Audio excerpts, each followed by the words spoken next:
दोस्तों जरा सोचिए एक ऐसा रोबोट जिसके अंदर इंसानों जैसी फीलिंग्स हो और वो सिर्फ माँ के प्यार को पाने के लिए हजारों साल बर्फ में जमकर निकले।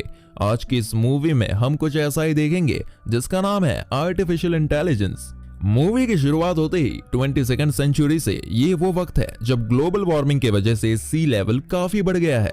इस दौरान काफी लोग मारे जाते हैं और धीरे धीरे दुनिया का पॉपुलेशन कम होता जाता है। इसके बाद एआई रोबोट्स बनाए जाते हैं जो इंसानों के बीच रहकर इंसानों की हेल्प कर सके। अगले सीन में हम प्रोफेसर एलन को देखते हैं जो सभी लोगों को अपने प्रोजेक्ट मेक्का के बारे में बता रहे थे कि किस तरह ये एआई रोबोट्स डेली लाइफ में ह्यूमंस के काम आ सकते हैं। वो एग्जाम्पल के तौर पर वहां पर एक एआई रोबोट को उन्हें दिखाता है। ये इंसानों की बातों को समझ सकता है और उसकी हर एक बात का जवाब दे सकता है, पर इस रोबोट के अंदर वो नहीं है जो एक इंसान को इंसान बनाता है, और वो है इमोशंस। एलन सबको बताते हैं कि वो एक ऐसा एआई रोबोट चाइल्ड बनाना चाहता है जिसमें इमोशंस हो, जो प्यार करना सीखे उन पेरेंट्स के लिए जिनके बच्चे नहीं है या जिन्होंने अपने बच्चों को खो दिया है। अगला सीन हमें 20 महीने बाद का दिखाया जाता है जहां हम मोनिका और हेनरी को देखते हैं जो एक लैब में अपने बेटे से मिलने के लिए जाते हैं। इनका बेटा मार्टिन एक अलग से डिजीज से बीमार है, उसके बचने के कोई चांसेस नहीं है और उसे सिर्फ मशीन की हेल्प से जिंदा रखा गया है। इसके बाद हम प्रोफेसर एलन को देखते हैं जिसने पहला ह्यूमन चाइल्ड रोबोट बना लिया है जिसके अंदर इमोशंस है। वो इसके बारे में अपने एम्प्लॉय हेनरी को बताता है और उस रोबोट को हेनरी को दे देता है। इस रोबोट का नाम डेविड था। हेनरी उसे अपने साथ घर ले आता है जिसे देखकर मोनिका काफी कंफ्यूज होती है क्योंकि डेविड काफी रियल लग रहा था। वो हेनरी से रोते हुए कहती है कि हमारे बेटे को ये रोबोट रिप्लेस नहीं कर सकता, पर हेनरी उसे काफी समझाता है जिसके बाद मोनिका उसकी बात मान लेती है। हेनरी मोनिका से कहता है कि अगर वो लोग डेविड को अपने साथ रखने का डिसाइड करते हैं तो उन्हें कंपनी के प्रोटोकॉल्स को फॉलो करते हुए डेविड के सामने 7 स्पेसिफिक वर्ड्स बोलने होंगे जिससे वो उनका बन जाएगा, और अगर फ्यूचर में हमें ये रोबोट नहीं चाहिए तो हमें इसे वापस मेरे कंपनी को देना होगा। वो इसे डिसमेंटल कर देंगे क्योंकि एक बार जब ये रोबोट किसी के साथ किसी के घर पर रहता है तो इसकी यादों में हमेशा वो लोग बच जाते हैं जिन्हें निकाला नहीं जा सकता, इसलिए इस रोबोट को किसी और फैमिली को नहीं दिया जा सकता। मोनिका डेविड को अपने साथ रखने के लिए तो मान जाती है लेकिन वो अभी इसके लिए रेडी नहीं है, इसलिए वो डेविड के सामने वो 7 स्पेसिफिक वर्ड नहीं बोलती जिससे वो हमेशा उसका हो जाएगा। वो काफी दिनों तक डेविड के अजीब बिहेवियर को ऑब्जर्व करती है। एक टाइम के बाद मोनिका भी उसे अपने बेटे की तरह ट्रीट करने लगती है और फिर वो डिसाइड करती है कि उसे अपनाने का। डेविड मोनिका को उसके नाम से बुलाता है, लेकिन जब मोनिका उन 7 वर्ड्स को उसके सामने रीड करती है तो डेविड उसे अपनी माँ बुलाने लगता है और उसे हक करता है। ऐसा नहीं है कि डेविड की ये फीलिंग्स फेक है, मोनिका के लिए उसकी फीलिंग्स बिल्कुल रियल थी, ठीक एक ह्यूमन की तरह। और अब डेविड की वजह से मोनिका के घर में खुशियां वापस आ गई थी। डेविड भी मोनिका से बहुत प्यार करने लगा था। एक दिन वो मोनिका से पूछता है कि क्या वो एक दिन मर जाएगी, जिस पर मोनिका उसे बताती है कि हाँ, एक टाइम आएगा जब वो मर जाएगी। डेविड उसे कहता है कि वो चाहता कि वो कभी ना मरे। वो अपनी माँ को बताता है कि वो उससे बहुत प्यार करता है। मोनिका ये सुनकर इमोशनल हो जाती है। वो उसे अपने बेटे मार्टिन का टेडी देती है ताकि वो कभी अकेला फील ना करे। टेडी एक सुपर टॉय जो बात भी कर सकता है। इसके कुछ दिन बाद कुछ अनएक्सपेक्टेड होता है। इसे चमत्कार ही बोलेंगे क्योंकि मोनिका का रियल बेटा मार्टिन ठीक हो चुका था। मोनिका डेविड को मार्टिन से मिलवाती है जिससे डेविड को इनसिक्योरिटी होने लगी थी। डेविड एक भोला भाला साफ दिल का रोबोट था, लेकिन वही मार्टिन चालाक लड़का था। मार्टिन डेविड से उसके बारे में पूछता है कि उसे किसने बनाया, क्या वो उड़ सकता है, क्या वो दीवार पर चल सकता है, लेकिन डेविड के पास इन सब बातों का कोई जवाब नहीं था। मोनिका उन्हें एक स्टोरी सुनाती है जिसमें पिनोचियो नाम के एक पपेट था जो ह्यूमन बनना चाहता था, तो एक फेरी ने उसे ह्यूमन बना दिया था। ये कहानी डेविड के दिमाग में रह गई और वो भी उस फेरी से मिलना चाहता था ताकि वो उसे भी ह्यूमन बना दे, ताकि मोनिका भी उसे मार्टिन की तरह ही प्यार करे। एक दिन खाना खाते समय मार्टिन डेविड को चिढ़ाता हुआ दिखाता है कि वो खाना खा सकता है, लेकिन डेविड नहीं। डेविड भी गुस्से में उसे दिखाने के लिए खाना खाता है। मोनिका और हेनरी ये देख लेते हैं और उसे रोकने के लिए कहते हैं, लेकिन तब तक डेविड का फेस खराब हो जाता है और सिस्टम भी खराब हो जाता है। उसे साइंटिस्ट की टीम ठीक करने के लिए आती है और इस समय मोनिका डेविड का हाथ पकड़कर रोने लगती है। मार्टिन अब भी नहीं रुकता। कुछ ही दिन बाद वो डेविड से कहता है कि अगर वो उसके इंस्ट्रक्शंस को फॉलो करेगा तो मोनिका उसे भी उतना ही प्यार करेगी जितना वो मार्टिन को करती है। वो डेविड को कहता है कि अगर वो मोनिका का बाल काट कर अपने पास रखेगा तो वो उसे और भी ज्यादा प्यार करने लगेगी। पहले तो डेविड इसे नहीं मानता, लेकिन मार्टिन उसकी फीलिंग्स का फायदा उठाता है। डेविड बेचारा बड़ी हिम्मत करके मोनिका के रूम में जाता है और उसके बाल काटने वाला था कि मोनिका की नींद खुल जाती है और वो चिल्लाने लगती है, जिससे हेनरी भी उठ जाता है। हेनरी को लगता है कि वो मोनिका को मारने वाला था। डेविड से उसके बाल काट चुके थे जो टेडी के बगल में गिर गए थे। हेनरी उस पर चिल्लाता है, लेकिन मोनिका उसे रोकती है। डेविड डरते हुए कहता है कि उसे बस मोनिका से माँ का प्यार चाहिए था। अगले सीन में हम देखते हैं कि मोनिका और हेनरी के घर पर एक पार्टी है। मोनिका को लगता है कि डेविड की इसमें कोई गलती नहीं थी क्योंकि उसे सिर्फ प्यार चाहिए, लेकिन हेनरी उसे कहता है कि अगर ये रोबोट प्यार कर सकता है तो हेट भी कर सकता है, लेकिन उसकी बात को मोनिका इग्नोर करती है। पार्टी शुरू हो जाती है और मार्टिन के दोस्त डेविड को देखकर उससे उसके सिस्टम के बारे में पूछते हैं। एक लड़का ये देखना चाहता था कि उसे दर्द होता है या नहीं, इसलिए वो एक चाकू उसके हाथ पर लगाता है, जिससे डेविड का फियर प्रोग्राम अलर्ट हो जाता है और वो डर के मारे मार्टिन को पकड़ लेता है। मोनिका और हेनरी जब उसे देखते हैं तो उन्हें लगता है कि वो मार्टिन को मारने की कोशिश कर रहा है। इसके बाद डेविड का बैलेंस बिगड़ जाता है और वो दोनों स्विमिंग पूल में गिर जाते हैं। पूल में गिरने के बाद भी डेविड मार्टिन को नहीं छोड़ता, जिससे उसकी सांस फूलने लगती है और तभी काफी लोग मार्टिन को छुड़ाकर ऊपर ले जाते हैं और डेविड बेचारा पानी के नीचे ही सोचता रह जाता है कि क्या हुआ, मार्टिन बच चुका था।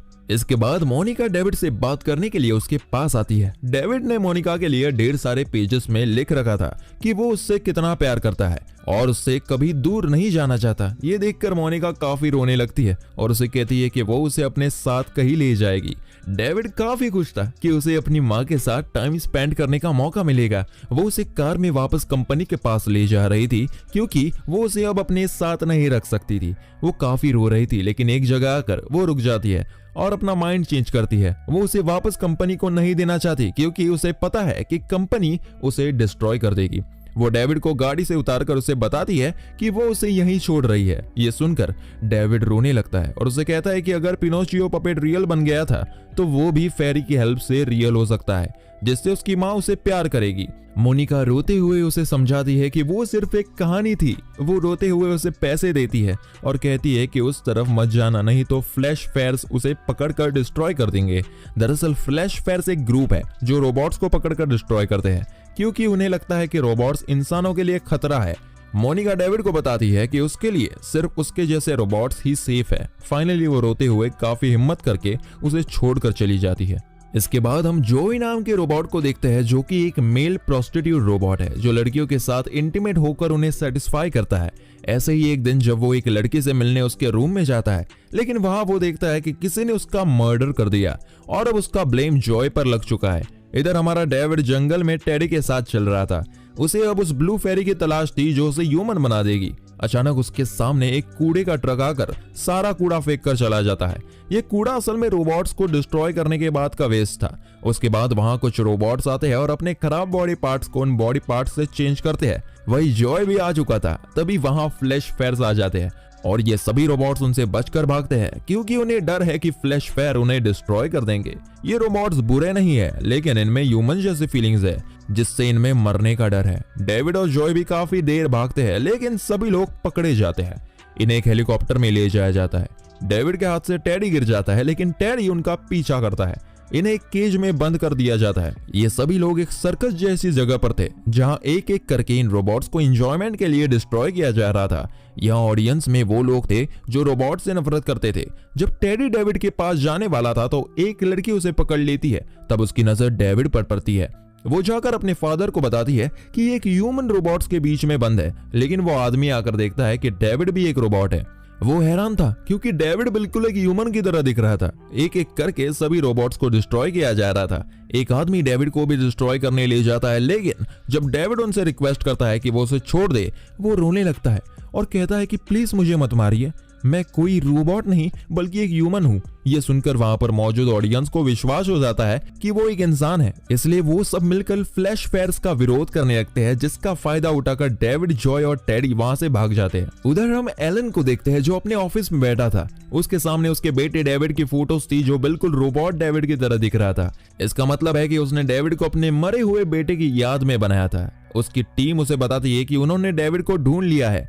डेविड अब जॉय के साथ था। वो उसे बताता है कि उसे ब्लू फेरी की तलाश है। जॉय उसे कहता है कि रॉक सिटी में उन्हें डॉक्टर नो की हेल्प से उसका पता मिल सकता है। वो हाईवे पर जाकर कुछ लड़कों से रॉक सिटी के लिए लिफ्ट मांगते हैं और फाइनली जॉय, डेविड और टेडी एक चमकते दमकते शहर में पहुंच जाते हैं। इस शहर में सभी रोबोट्स ही रहते हैं।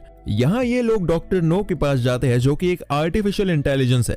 ये गूगल की तरह है जिसके पास हर चीज का जवाब था। डेविड मोनिका के दिए हुए पैसों से उसे देकर उससे सवाल पूछता है। डेविड उससे ब्लू फेरी के बारे में पूछता है जिससे उसे फेरी का 3D फिगर दिखता है, जिसे देखकर डेविड काफी खुश होता है। डेविड एलन से पूछता है कि वो किस तरह रोबोट से ह्यूमन बन सकता है। तब स्क्रीन पर आंसर लिखा हुआ आता है कि प्रोफेसर एलन जानते हैं कि किस तरह से एक रोबोट को असली इंसान बनाया जा सकता है। डेविड को एलन मैनहट्टन सिटी में मिलेगा, लेकिन जॉय उसे कहता है कि ढेर सारे रोबोट्स वहां गए लेकिन कभी वापस नहीं लौटे। डेविड काफी खुश होकर जाने लगता है। जॉय उसे समझाता है कि ह्यूमंस हमें हेट करते हैं, वो लोग सिर्फ हमें अपने काम के लिए यूज करते हैं। ये सुनकर डेविड काफी गुस्सा होता है और चिल्ला चिल्ला कर कहता है कि मेरी मॉम मुझसे काफी प्यार करती है। जॉय उसे रोकने को कहता है लेकिन डेविड उसे छोड़कर चला जाता है। वो दोनों जैसे ही बिल्डिंग से बाहर निकलते हैं तो जॉय को पुलिस मर्डर के लिए अरेस्ट करके अपनी वैन में बिठा देती है। मैनहट्टन सिटी काफी दूर थी, इसलिए डेविड पुलिस का हेलीकॉप्टर स्टार्ट करके उसे उड़ाने की कोशिश करता है, लेकिन उसका बैलेंस खोने लगता है जिससे आसपास अफरा तफरी मच जाती है और जॉय पुलिस वैन से निकलकर हेलीकॉप्टर में बैठ जाता है और उसके बाद वो हेलीकॉप्टर उड़ाकर वहां से निकल जाता है और तीनों मैनहट्टन सिटी पहुंच जाते हैं जो कि पानी में पूरी तरह से डूबा हुआ था। चारों तरफ पानी ही पानी था। वो लोग एक बिल्डिंग में पहुंचते हैं जहां डेविड को प्रोफेसर एलन के वर्ड्स मिलते हैं और वो उन्हें आवाज लगाता है। अंदर वो देखता है कि डेविड की तरह ही सेम एक रोबोट चेयर पर बैठा हुआ था। उसे देखकर जॉय और डेविड हैरान होते हैं। डेविड शॉक था। उसे डर है कि वो मोनिका की नजरों में उसकी जगह ना ले ले, इसलिए वो उसे डिस्ट्रॉय कर देता है। तभी वहां प्रोफेसर एलन आकर उसे शांत करते हैं। एलन काफी खुश और इमोशनल था क्योंकि उसका बनाया हुआ रोबोट डेविड उसके बनाए हुए बाकी रोबोट से अलग था। ये उसकी माँ के लिए उसका प्यार ही है जिसके लिए उसने इतना लंबा सफर तय किया। वो उसे कहता है कि उसकी टीम उससे मिलने के लिए कुछ देर में आएगी और फिर वो वहां से चला जाता है। डेविड उसकी बातें सुनकर शॉक था। वो और भी ज्यादा शॉक होता है जब वो दूसरे रूम में जाकर खुद के जैसे दिखने वाले कई और रोबोट्स को देखता है। उसे आज तक लगता था कि वो यूनिक है, लेकिन उसके जैसे यहाँ ढेर सारे रोबोट्स थे। उसका दिल टूट जाता है। वो बिल्डिंग की छत पर बैठ जाता है और पानी में सुसाइड करने के लिए कूद जाता है। उसे नीचे जाकर कुछ दिखता है जिसे देखकर वो खुश हो जाता है, लेकिन तभी जॉय उसे हेलीकॉप्टर की हेल्प से ऊपर खींच लेता है। डेविड उसे बताता है कि उसने ब्लू फेरी को देखा। तभी पुलिस मैग्नेट की हेल्प से जॉय को अरेस्ट कर लेती है। जॉय उसे फाइनल गुड बाय कहता है और डेविड हेलीकॉप्टर को सबमरीन में कन्वर्ट करके पानी के नीचे जाता है जहां एक बहुत बड़ा एडवेंचर पार्क था।